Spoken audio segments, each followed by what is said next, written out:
Here we see the results of the First World War. The youth of all the Christian nations dead and maimed.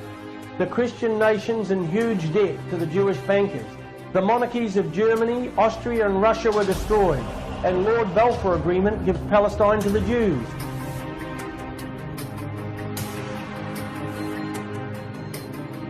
Here we see Rosa Luxemburg, the Jewess. By means of this world revolution, the power of Jewry will be established over all nations of the world.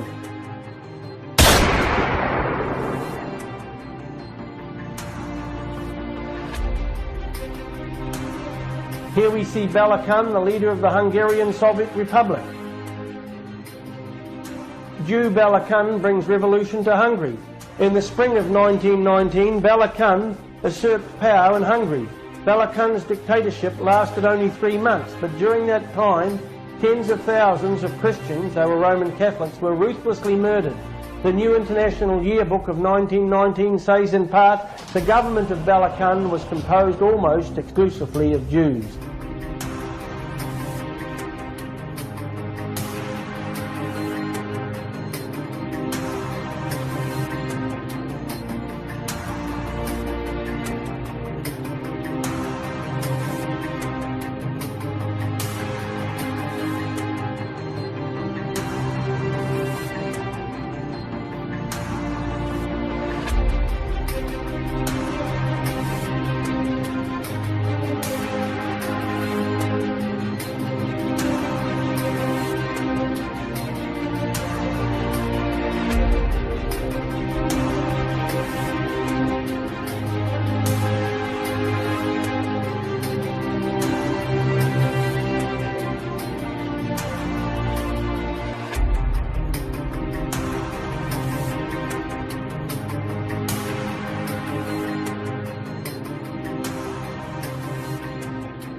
Politicians, major industrialists, and the military, unable to reach a compromise with the Tsar, gravitated to the idea of a conspiracy. Many of them, political adversaries in the open, were allied behind the scenes, all members of a secret Freemason brotherhood, the Great East of Peoples of Russia. Founded in St. Petersburg about 1912, the organization was controlled by a Supreme Council and had more than 300 members. By the late fall of 1917, Lenin and his Bolsheviks were poised to seize power.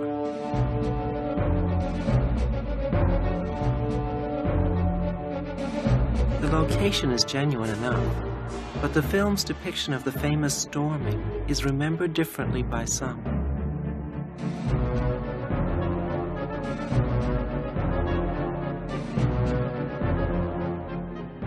The provisional government was destroyed, but the damage to the palace consisted of chipped paintwork and a broken window. Kerensky managed to flee Petrograd, never to return.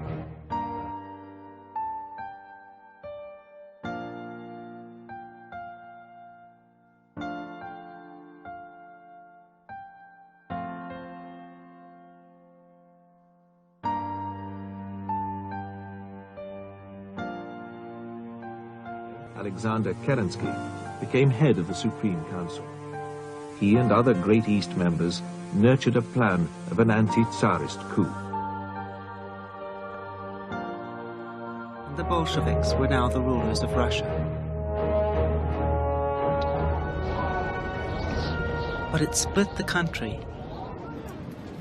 In the south, an anti-Bolshevik white army came into being. It was immediately countered by a Bolshevik red army. A civil war was brewing, in which the Bolsheviks' main weapon was coercion, the Red Terror. In Tobolsk, Nicholas eventually heard of the disintegration of his Russia. Nobody knows for sure whether the family realized their fate. Enter Yakov Yurovsky, the Romanovs' new warden.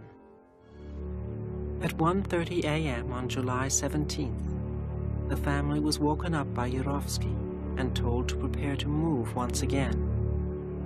They were led into a small basement room.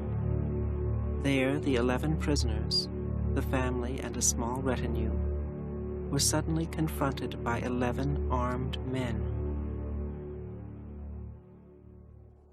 There had only been time for incoherent exclamations.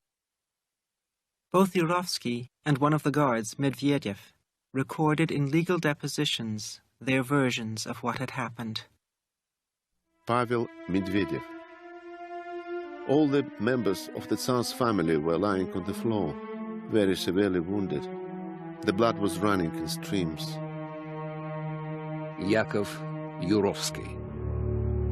I myself killed Nicholas point blank.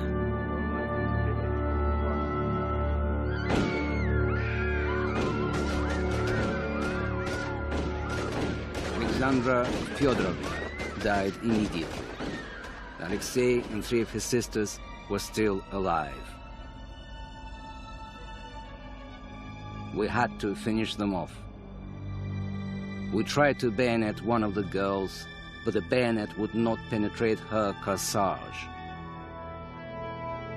We undressed the girl and found a corset, torn in places by bullets. Pavel Medvedev. The heir to the throne was still alive and mourning a little. Yurovsky fired 2 or 3 times at him. Then the air was still.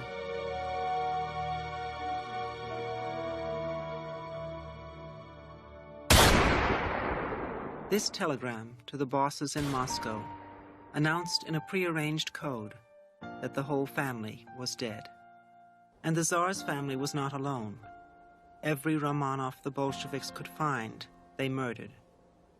Nicholas's brother Michael, 9 uncles and cousins, and Alexandra's sister Ella, 18 Romanovs in all.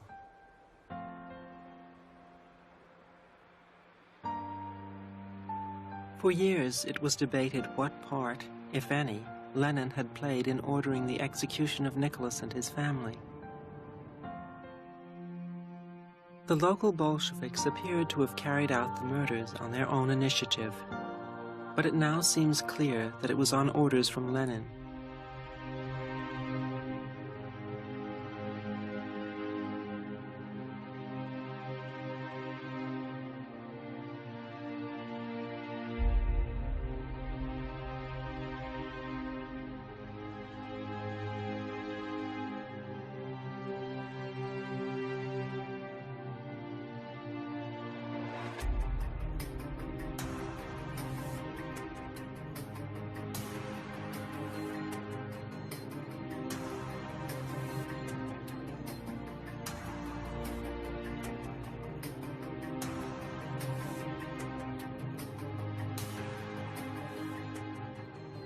I often wondered why Hitler was anti-Semitic. I always asked questions at school and never got a satisfactory answer. But there was a reason why Hitler was anti-Semitic, because he knew what the international Jewish bankers were doing. He knew that they were causing the revolution in Russia and in Germany and all the other European nations. And here the Catholic priests saw Hitler as God's providence. God's holy providence has provided that in a decisive hour he, Hitler, be entrusted with the leadership of the German people.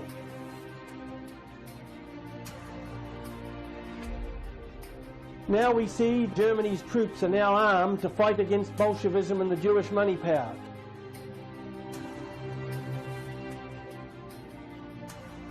Catholic paper claims Hitler would save humanity from the Jews.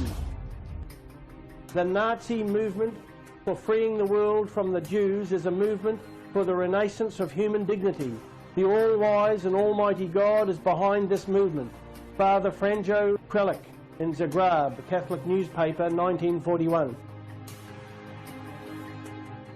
So there was a reaction where the church saw the obvious evils of Freemasonry, the Jewish money power and communism and Bolshevism, and they united. Hitler was a Catholic, and here we see him meeting one of the heads of the Catholic Church. The entire conspiracy, as Hitler knew, is Jewish in origin. That's where it comes from. And that's why Hitler is the most demonized person in history, because when you go up against the greatest liars in history and you lose, you're going to become the most lied about man in history.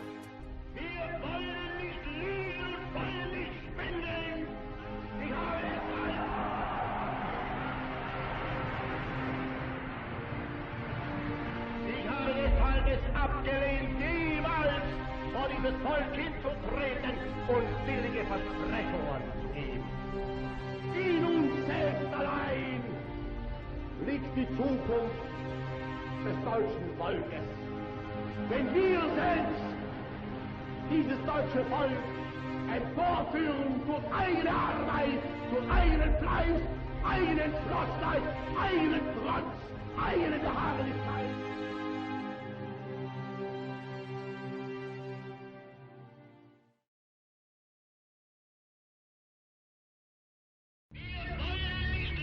Providence has ordained that I should be the greatest liberator of humanity.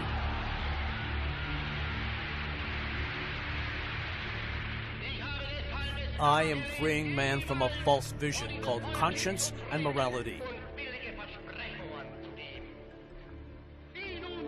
The Ten Commandments have lost their validity.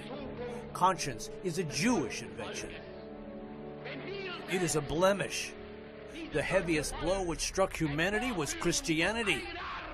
Bolshevism is Christianity's illegitimate child. Both are the inventions of the Jew.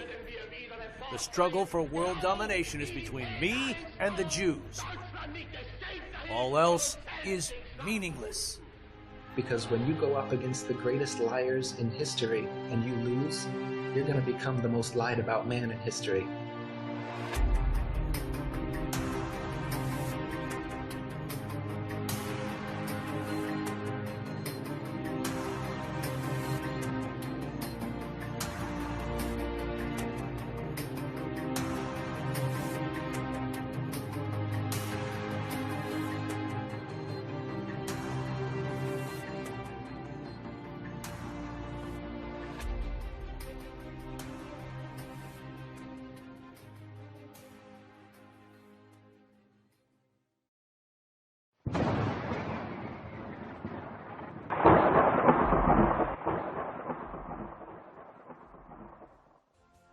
After the war, the Allies continued to blockade Germany, and the returning troops who marched through Munich, the capital of Bavaria, were shocked to discover how much their families were still suffering. Millions of Germans were hungry, and thousands more were dying of tuberculosis and influenza. Politics were polarized. Conservatives and socialists each became radical in the face of crisis.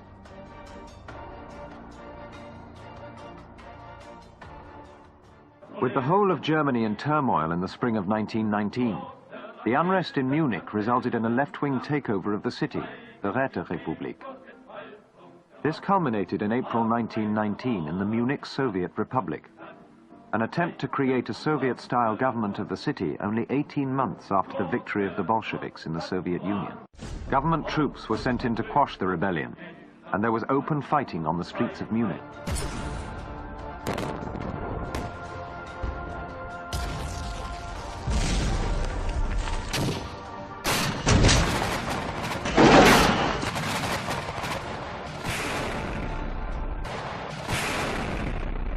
More than than 500 people were killed. The soldiers were supported by the Freikorps, right-wing mercenaries paid for by the government.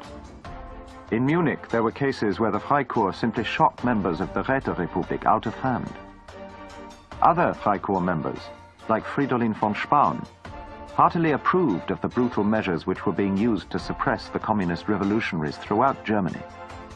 Es klingt vielleicht sehr roh, aber ich konnte ihnen keine Tränen nachweinen. Es war der gerechte Lohn. Sie wollten Deutschland ins Chaos stürzen. Und ich zog daraus den Schluss, man muss das bekämpfen. Und das habe ich dann getan, so gut ich konnte.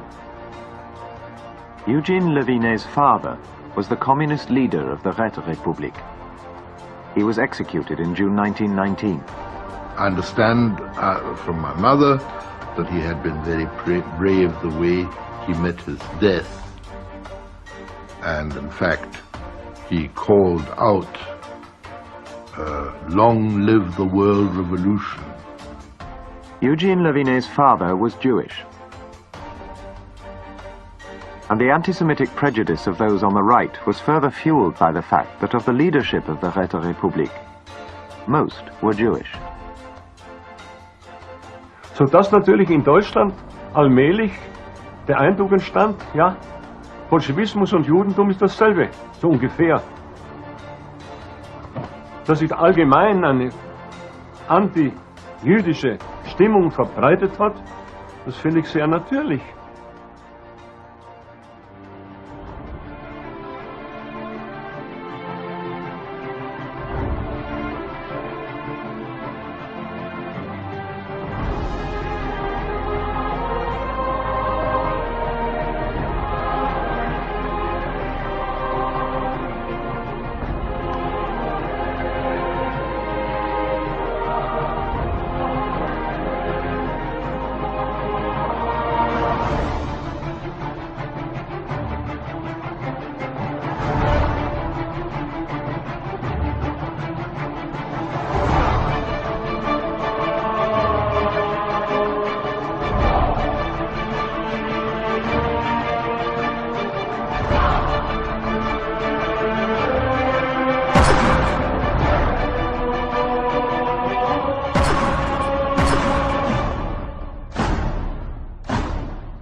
перегородка, которая разделяет российскую революцию от европейской. С нее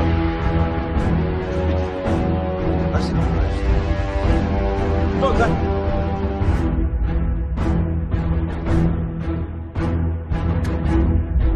А значит, товарищ, сначала Польша, потом Германия, Италия,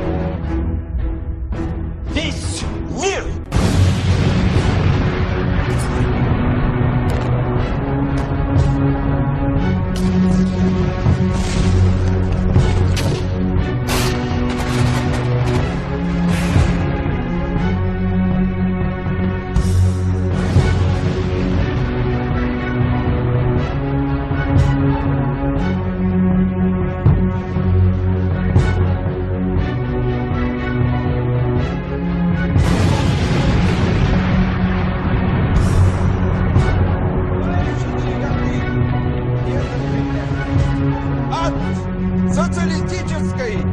Европейской Федерации мировой революции!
Dr. Adam Weishaupt was born on February 6, 1748, in Ingolstadt, in a city in Bayern, or Bavaria, Germany.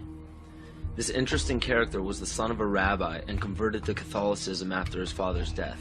World-famous central banker Mayer Amschel Rothschild of the Rothschild dynasty chose Weishaupt to create the Coven of Golden Dawn, which to this day is Rothschild's private coven. Rothschild instructed Weishaupt to create the Ancient Illuminated Seers of Bavaria. This is better known as the Order of the Illuminati. The name in Luciferian teachings means the bearer of the light, the illuminated, or the enlightened one. In Nesta Webster's book, The World Revolution, she states, "The art of Illuminism lay in enlisting dupes as well as adepts, and by encouraging dreams of honest visionaries or the schemes of fanatics, by flattering the vanity of ambitious egotists, by working on unbalanced brains, or by playing such passions as greed and power to make men of totally divergent aims serve the secret purpose of the sect. People with money were welcomed but kept oblivious to actual secrets. The purpose is to win power and riches, to undermine secular or religious government, and obtain the masters of the world."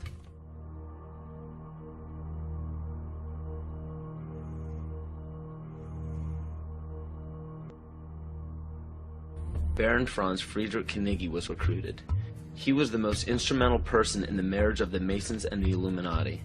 This allowed the Illuminati to expand rapidly with the use of Masonic lodges. On August 29, 1781, Congress of Wilhelmsbad declared the alliance official.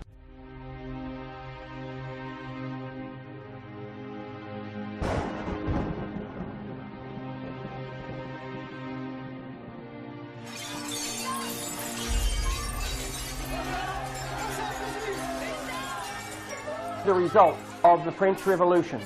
1/3 of the land was owned by the Catholic Church. It was confiscated and sold to the people for gold. 7,000 Roman Catholic priests were killed. The back of the Catholic Church was broken. The monarchy of France was destroyed. The Jews were emancipated in France and most of Europe. Much of France's intelligentsia were murdered and more secret societies set up around Europe.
This photograph was locked up in the archives for 70 years.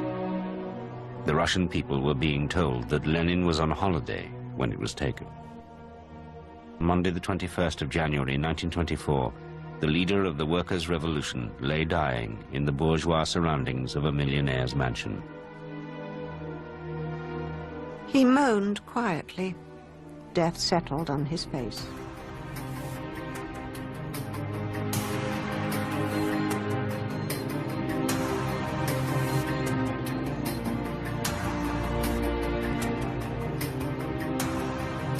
The Jewish banker Jacob Schrift gets the Russian gold.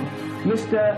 Bakhmetev, the late Russian imperial ambassador to the United States, tells us that the Bolsheviks, after victory, transferred 600 million rubles in gold between the years 1918 and 1922 to the Kunloeb and Company Bank, that's Schiff's firm in New York.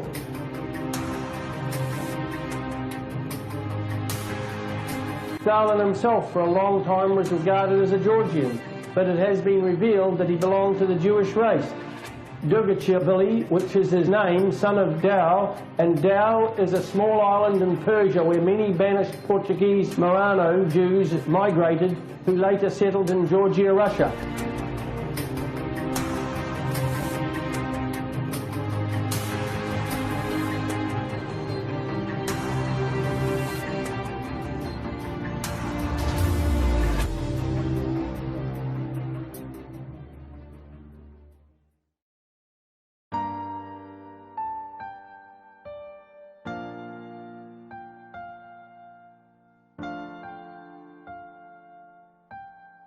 Why is it to this day that most people have not heard of the Holodomor? The Holodomor was one of the largest genocides of the 20th century.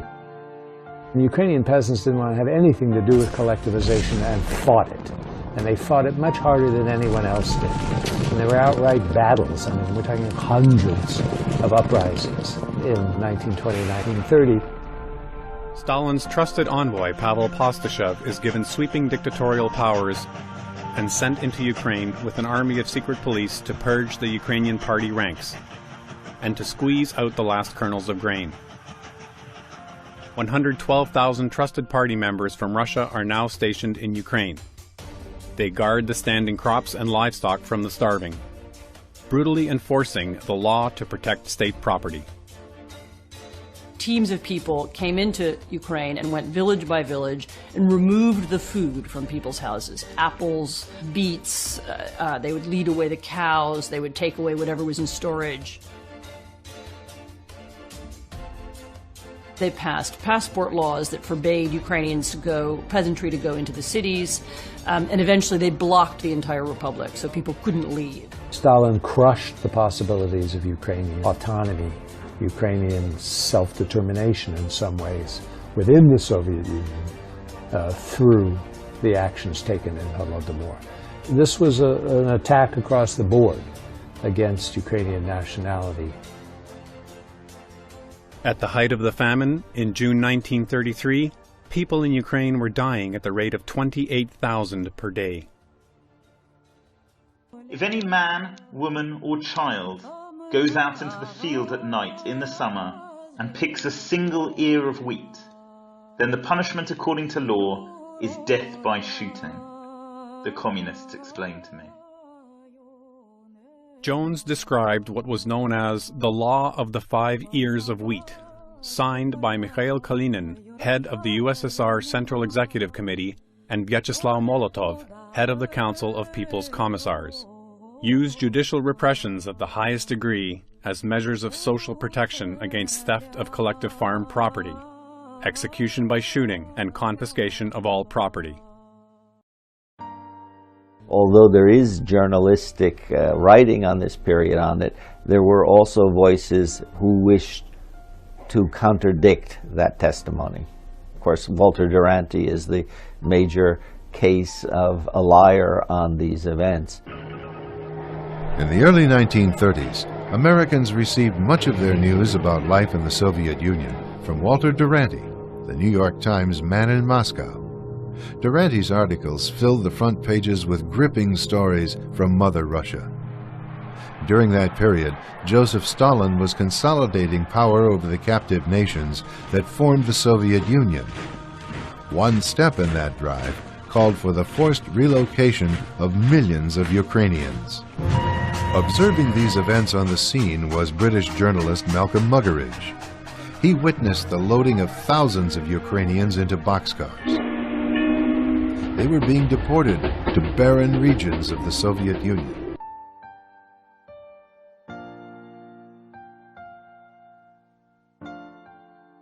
He was not only the greatest liar among the journalists in Moscow, but he was the greatest liar of any journalist that I ever met. And, when it came to the famine, the great famine in the Ukraine, brought about by collectivization, that was when his reporting was particularly disgraceful, because he denied that there was any famine.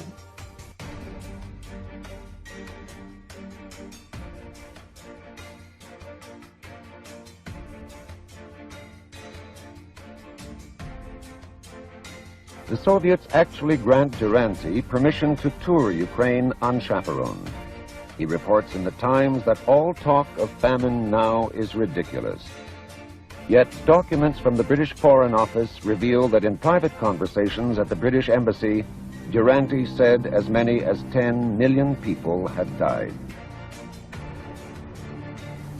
When they were discussing the question of recognizing the Soviet Union, the United States government recognizing the Soviet Union, the articles of Duranty were considered as very valuable evidence on the side of recognition. But it didn't It worried the New York Times, who featured his reports.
The following year, the Soviet cover-up achieves its ultimate success, a seat in the League of Nations.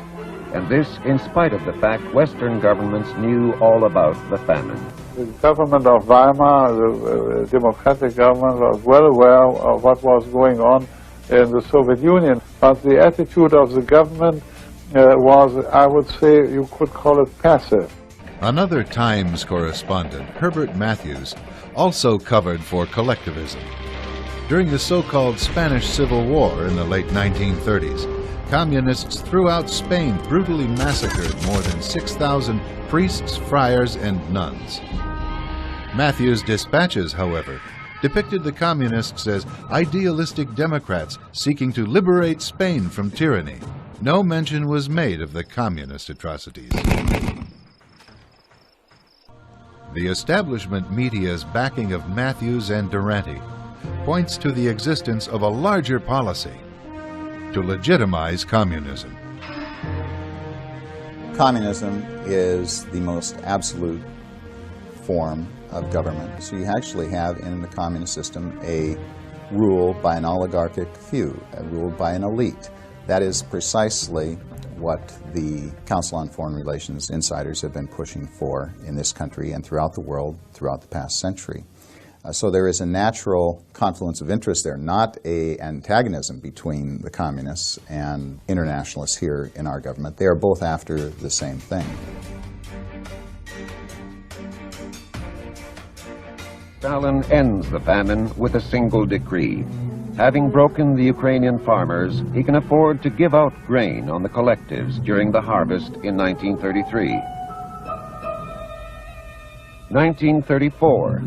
Purges take place in the cities and mark the end of Ukrainian participation in the running of their country as the terror intensifies. The jail cells are rapidly emptied as Ukrainian nationalism becomes an offense punishable by death.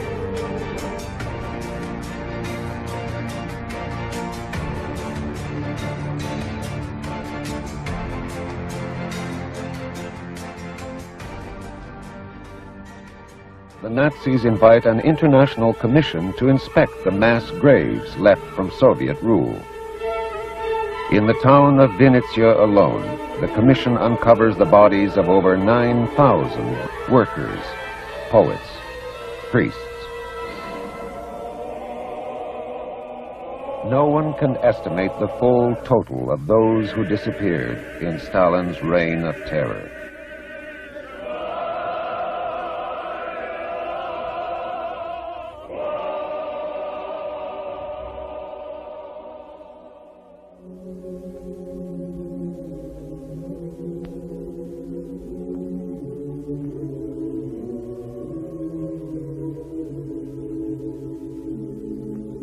Ukraine's only crime was that she never adapted to wearing chains.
In many of the places where the famine was most devastating, Russians were brought in to replace Ukrainian villagers. In other words, the nature of the country changed after the famine. What happens in Ukraine, it wouldn't be wrong to see it as a kind of colonization. It was a horrible blow to Ukrainian national identity, social solidarity, political trust.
I'm not going to do what I usually do and really pick on the Masons tonight. I'm just simply going to read from 2 books of theirs, and I'm going to let the Masons draw their own conclusion.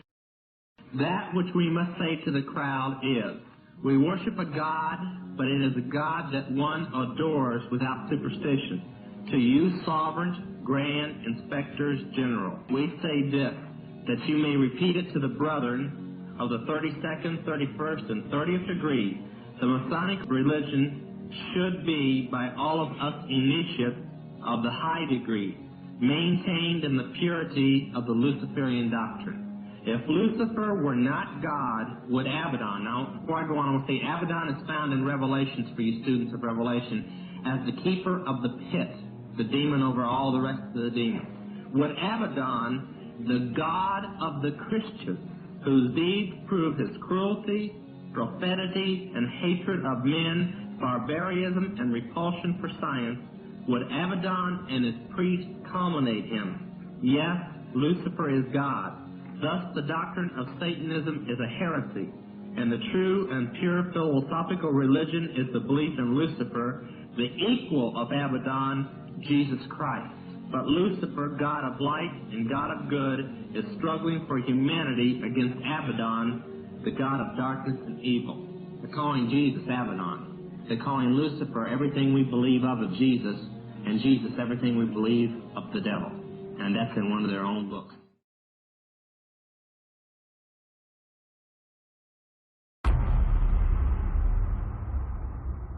Who, what, how is Leviathan?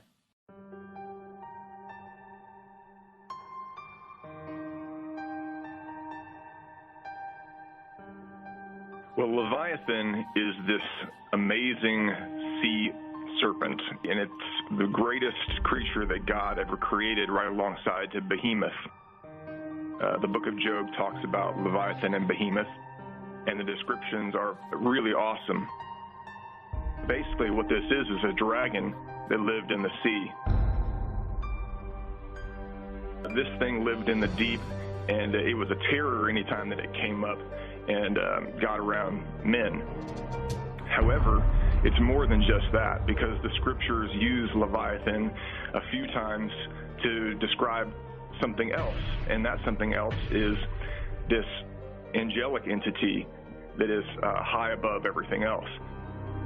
So at the end of this description of this earthly creature, and it makes it very clear that it is an earthly creature in the book of Job, it says, he sees everything that is on high. He is the foremost among the sons of pride.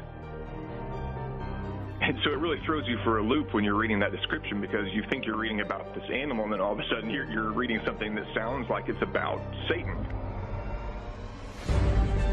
Because the sons of pride, or the sons of rebellion, are the fallen angels. So we know immediately from that there's something interesting going on with this creature. And then we go to Isaiah 27:1, which is an eschatological verse talking about what's happening in the end times.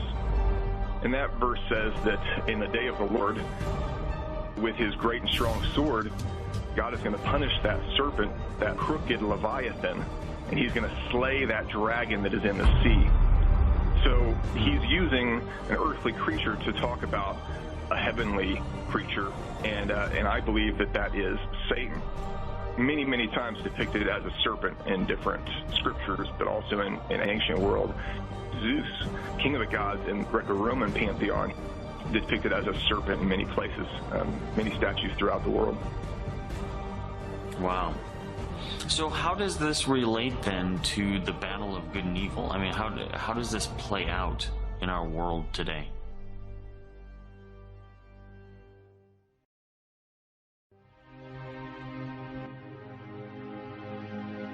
Well, the book of Revelation says that beast comes up out of the abyss in the end times, and he is the last king of the world. So he was the first king of Babylon, and he'll be the last king of Babylon. The religions, I call them occult religions, but they're mystery religions and they're mystery fraternities throughout history. They know that this king has been put away and that he's going to return.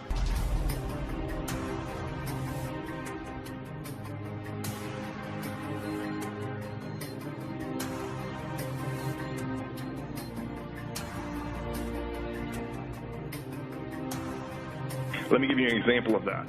So the Freemasons, when they initiate someone to become a Master Mason, they talk to him as if the great architect of the universe, or what they call God, is speaking to the Master Mason. And this is what this God says. This is a quote. "Seek ye the grave of Hiram, who has carried my will with him to the tomb. This eternal quest is yours, until you have found your builder. No more shall I speak until ye have found and raised my beloved Son, and you have listened to the words of my messenger, and with him as your guide have finished the temple which I shall then inhabit. Amen." End quote. They understand that there's this very important character that has gone to the grave. He has gone to Sheol, just like Ezekiel 31 tells us. But that they need to bring him back. And this is not just the Freemasons. It goes to all the secret societies. They try to get there in different ways, but they're all sort of aiming for the same goal. So they have two goals. One, to bring us to a utopia, at least a utopia for the elites. And then number two, to bring back the world dictator who is supposedly enlightened.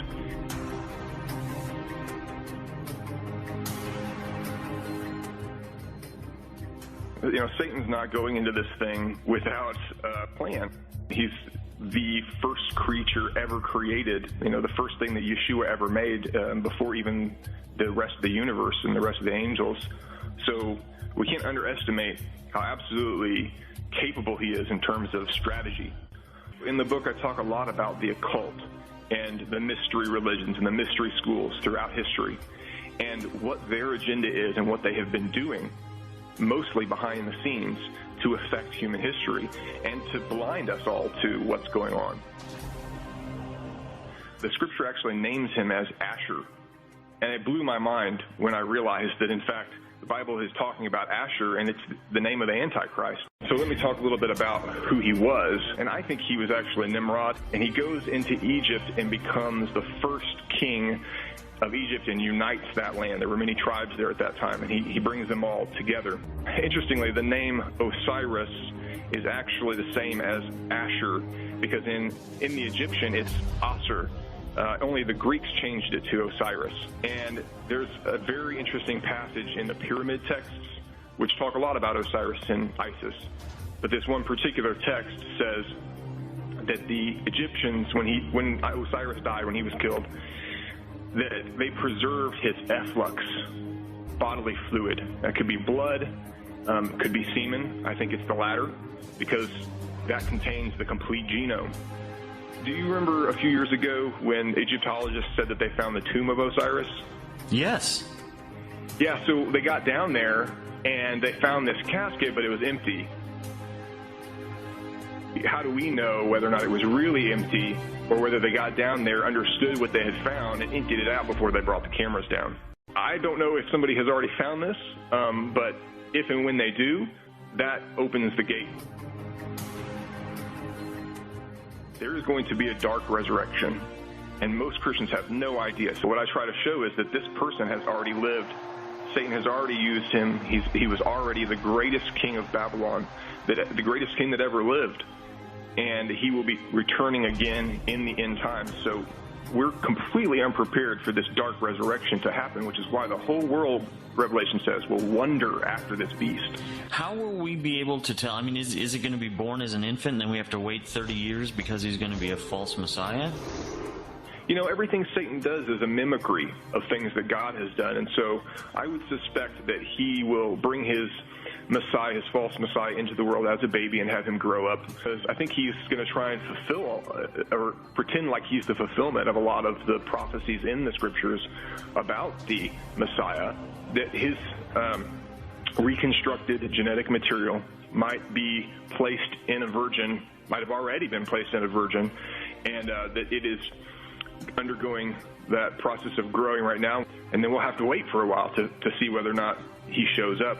And the Jewish people, we're clearly told in Scripture, are going to be fooled by this. They're going to think that this guy is the Messiah, and they're going to enter into a covenant with him, and then later on will be sorely displeased when he breaks that covenant and tramples them down, takes them away as slaves, and only then will the true Messiah show back up and all of Israel will repent.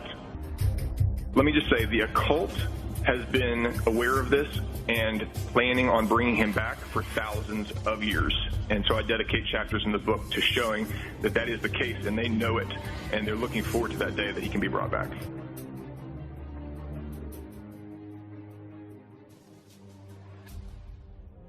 This is a long exploration, frankly. It's going to take some time to elaborate, but there are, basically the eyes wide shut sex parties are real. These things take place. They do have these crystal skull type of things that they, like in the Indiana Jones film, they have a crystal skull. They have these type of skulls they set up at the parties, and they feed the energy into those skulls. They feed the energy into those skulls.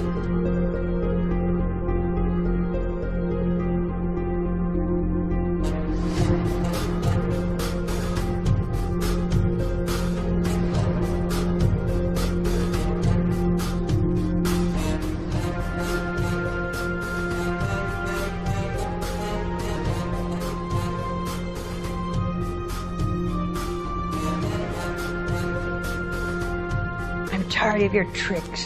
I'm tired of your deceit. I am so tired of your liberal church in America. I'm tired of your witchcraft. This is not an accident. We've swallowed this now for 30 years. And now you depict Jesus as a woman. I'm not going to accept that. I'm a Roman Catholic. I believe in God as Father, creator of heaven and earth. I believe that Jesus is his son, his only son. I believe that he died and he suffered and he rose.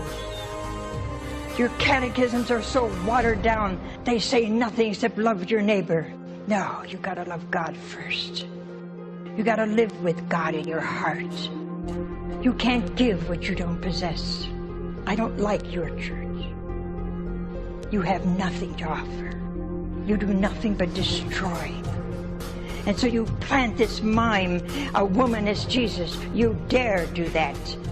We're not going to go for all those crazy things that you're pushing out as new and cultural and American. They're not American. America was built on God. America was built on trust in God. And you've made it pagan because you have no spirituality that attracts. Your whole purpose is to destroy. I am proud to be a Roman Catholic. And I will say mankind instead of humankind. You've been strong too long. I, for one, have a right to be a Roman Catholic without your persecution. And you dare to depict Jesus as a woman. Try it with Martin Luther King. Put a white woman in his place and see what happens. Try it with Moses or Muhammad. No, we're the only ones that can be bashed to the ground and we say nothing. my community and I proclaim to you and to this nation, we are Roman Catholic. We have hidden under bushels too long. We have taken everything and we have been obedient to what? To a destructive force.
The Jewish bankers were financing the Spanish Revolution.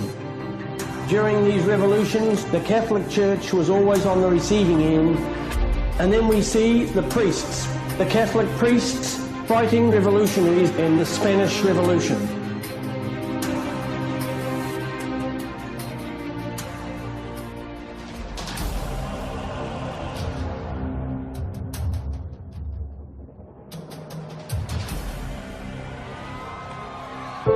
It began as any good dream should, with bursts of joy and optimism. When King Alfonso XIII decided to allow elections, socialist and liberal republicans, anarchists and communists swept to overwhelming victories, and the Second Spanish Republic was born. But the flame of hope flickered out in just 2 years amid the poverty and unemployment of the Great Depression. Conservatives won the next election and rolled back many of the changes. The left, incensed, countered with a general strike, but it was shut down by the army. In 1936, power swung back to the left, when the Popular Front, a broad coalition of liberal and socialist groups, eked out a parliamentary majority. The political divide quickly became a chasm.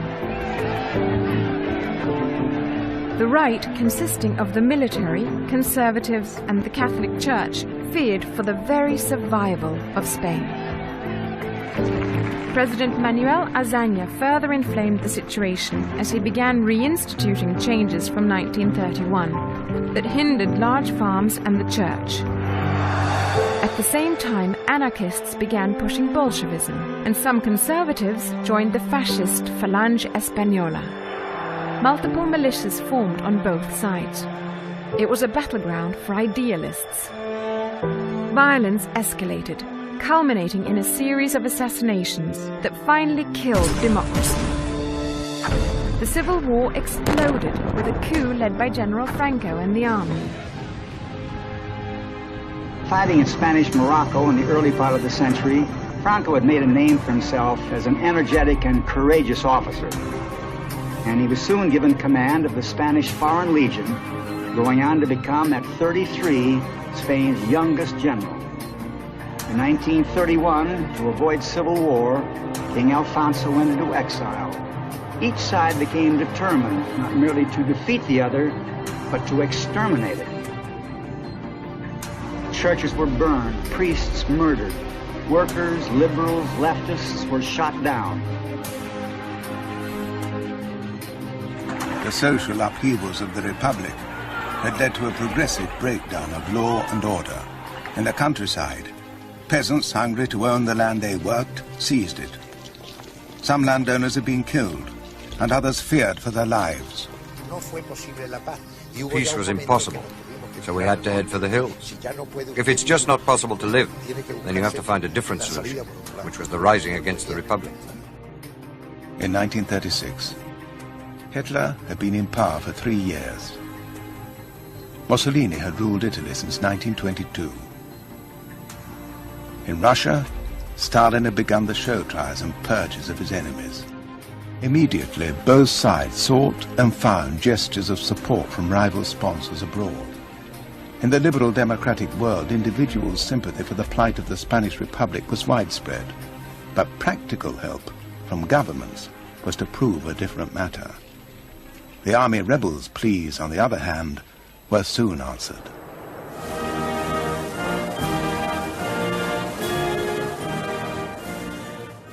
Two days after the Spanish uprising, Franco had appealed to the Führer for help. Hitler decided to send not the few anti-aircraft guns and fighters that Franco had asked for, but a full squadron of Junkers transport planes to airlift the Spanish Army of Africa from Morocco. 1,500 of these troops were transported to Seville to begin their fighting passage to Madrid. These crack troops of the Spanish army were to play a decisive role in the war. His help was later rewarded with a constant supply of Spanish iron ore. The nationalists grew stronger. Mussolini added 100,000 men and more firepower. The undermanned Republic, without most of the army, had to arm its citizens and turn to the communists of the Soviet Union for help. Support also came from Mexico and from an unexpected source. More than 40,000 volunteers from 53 nations joined the Republicans, including a group from distant America known as the Lincoln Battalion.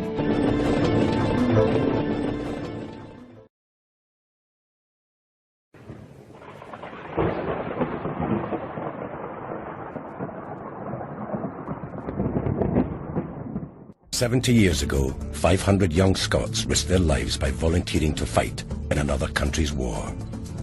This group of men threw themselves headfirst into the bloody struggle against fascism. A third never returned. They were the Scots who fought Franco. The Spanish Civil War of 1936 to 1939 was a conflict that gripped Scotland.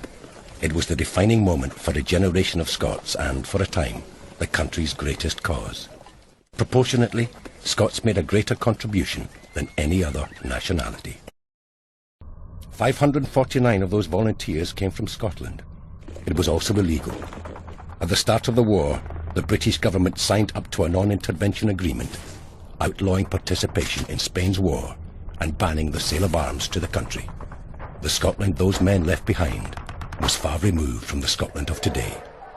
It was a time of regular strike action, incendiary street preachers, and a belief in great causes. Scotland stood out in Europe as both one of its poorest countries and one of its most radical. In February 1937, the newly formed British Battalion of the International Brigades had arrived at Jarama and been given the task of stemming a fascist advance on the Spanish capital. Over 100 Scots were involved in wading through the winter mud to wage war.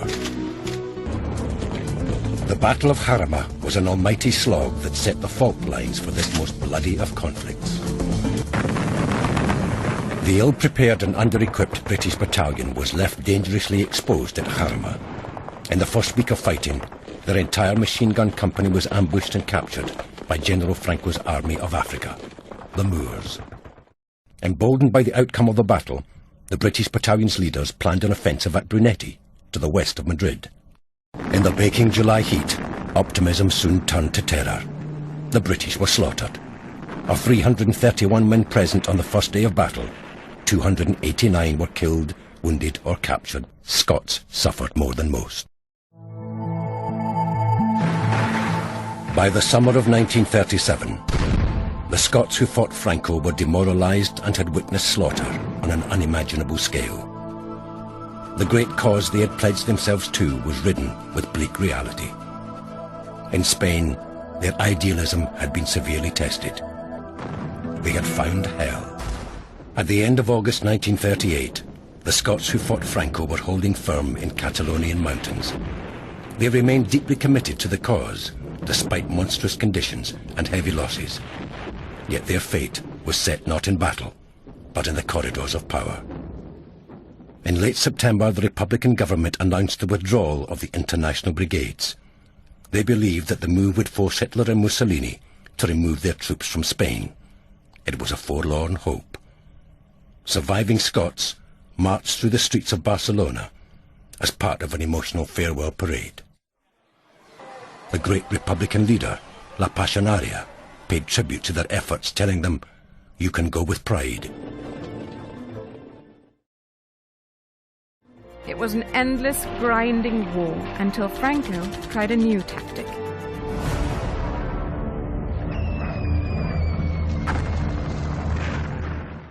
Living under the constant threat of bombing took its toll, slowly draining away the will of the people and the Republic. In January 1939, Barcelona fell, and Madrid soon followed in March, bringing to a close the Spanish Civil War.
Valle de los Caídos, in Spain, the Valley of the Fallen. Nearly half a century after the Civil War, the men who created and won that war have preserved its massive monument. General Franco called the uprising against the Republican government a crusade, a fight for Christian civilization. It was for nearly 3 years the world's moral arena. Inside this mausoleum today, there is no hint of reconciliation. This huge tomb for Franco's men was hewn in a granite mountain by his defeated enemies, Republican prisoners of war. Behind the altar, the Generalissimo himself, Franco. As a soldier, Franco had served the Republic. He was called a fascist and died a dictator.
Mexican government, during the persecution, any religious act was condemned by the law. If they didn't fight in that time, we wouldn't have the churches open. We forget what our grandparents did for our faith. They were risking everything just to go to Mass. They were risking their lives. They were normal people, and they were called to participate in the defense of their faith, and they willingly said yes to that call. Part of the greater tragedy of the Cristero movement is that this period in Mexican history has been basically wiped away from the history books.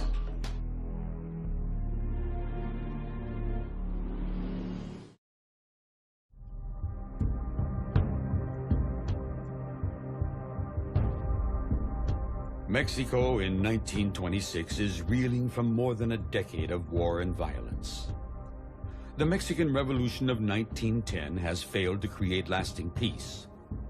President Plutarco Elias Calles seeks to centralize all power in the hands of the federal government. He views the Catholic Church as an obstacle to his plan. Mexico's 1917 Constitution imposes many restrictions on the Catholic Church. However, these controversial articles are not enforced until President Calles comes to power. Overnight, public worship is forbidden. The government seizes churches and monasteries and exiles foreign priests. Mexican clergy are banned from wearing clerical garb in public and threatened with jail if they criticize the Calles government.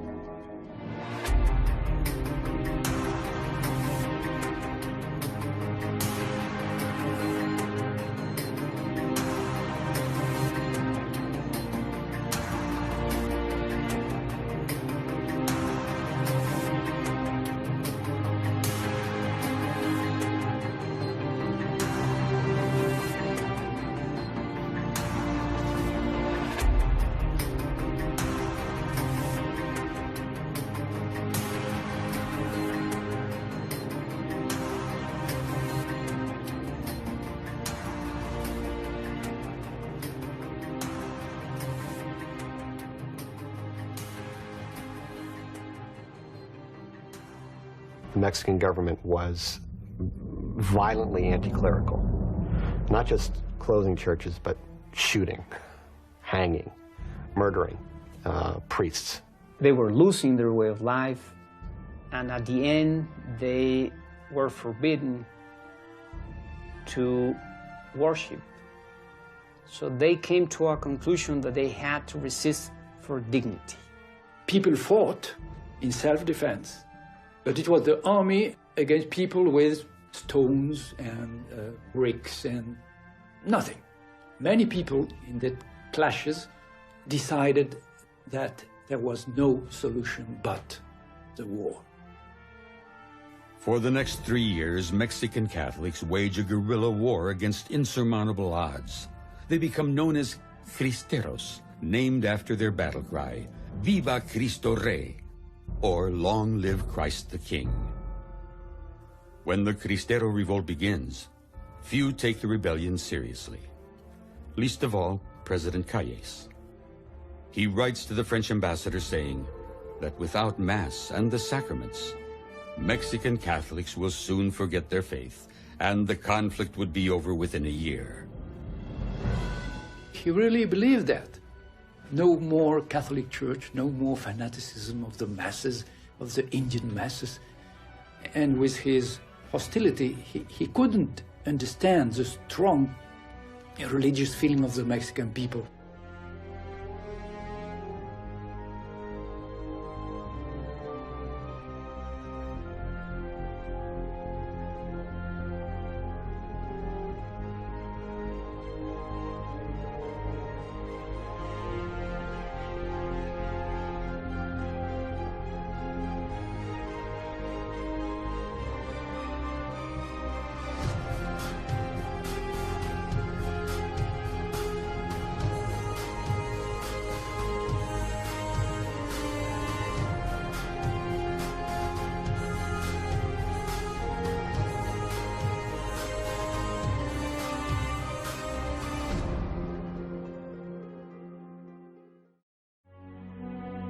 So that young man lost all hope, all possibility for a brilliant military career. He was working for cosmetics. And I found a letter of him who said, a general of the Mexican army, making perfume for the lady. What a shame, what a shame. Despite their limited means, the Cristeros rally around Gorostieta's leadership and grow in numbers and in strength. Their wives and daughters smuggle weapons and ammunition to the front lines. The only ammunition they got outside from that they take in the battlefield, it was a woman. Without a woman, you don't understand the Cristiada. Without a woman, you have no Cristiada. The Cristiada, at its best moment, counted more than 40,000 rifles, 50,000 in small bands all over the country, and 25,000 in the center-west of the country. Under the supreme leadership of Gorostieta, the Cristeros are climbing. They say that he was there for the money, or he was there for power because he wanted to become a president. When my grandmother died, she left letters that my grandfather wrote to her. My mother showed them to me. In the letters you can see that he really believed in freedom for the faith. He discovered the real Christianity in the face of the Mexican people and in the face of his soldiers.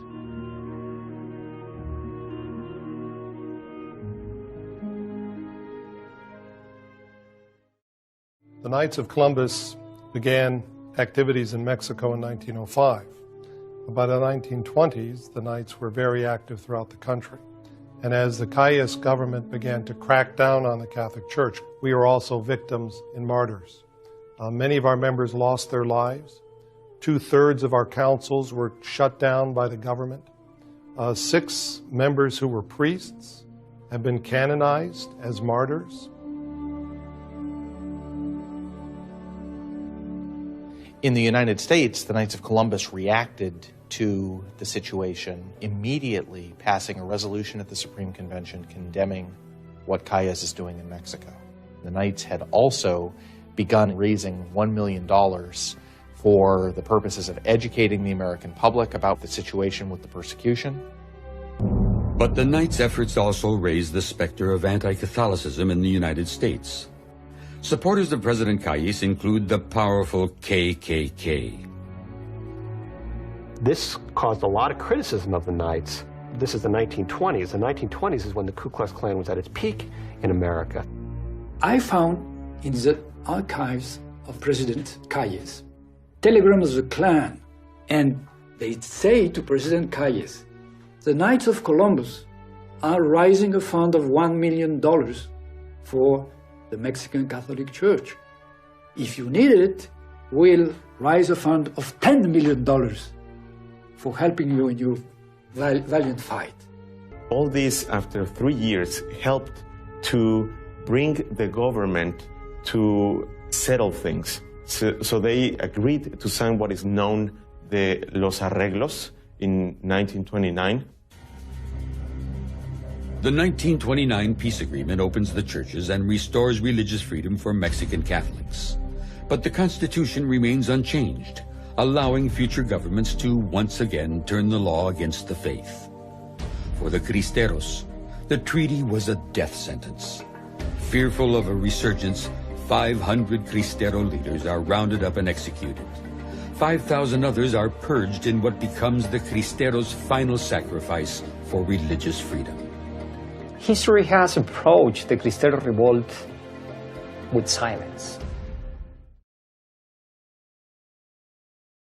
I think the example of the men and women that participated in that movement is a great example for us.